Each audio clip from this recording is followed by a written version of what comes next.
Hey everyone, John here. Last weekend, Karl and I were fortunate enough to attend our local Boy Scout Klondike Derby.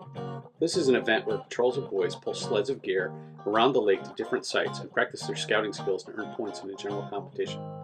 Conditions were great for it, not too cold, but enough snow on the ground to keep those wheels off the sleds.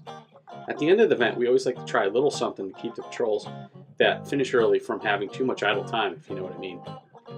This year we put on a massive pie iron demo. We let the scouts make one of 4 different treats. We had about 50 pie irons available. Man, did we go through some bread.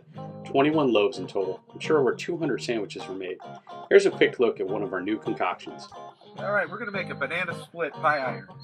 We're going to start with 2 slices of bread, and we're going to put them in our round pie iron. Just put this one off to the side for a second. We're going to take some banana pudding, and we're going to put that right in the middle of our slice of white bread, just regular sandwich white bread. A bit of pudding, about a tablespoon and a half. Now what we're going to do is we're going to add some chocolate chips right in the center of that.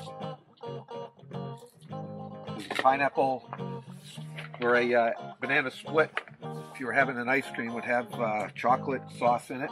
We've got some mini marshmallows, and I like coconut, so I'm going to put a little bit of coconut in that as well. And now what we're going to do is, because you got to have some fruit on top of your banana split, so I'm going to take some strawberry preserve jam, just put a dollop on the top there, and we're going to lay that right on top of this.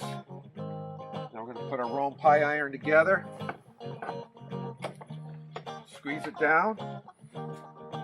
Now we got that excess, we're going to use our Rome knife here, spoon, multi-tool, clean off the crusts, and we're going to bring this over and bake it.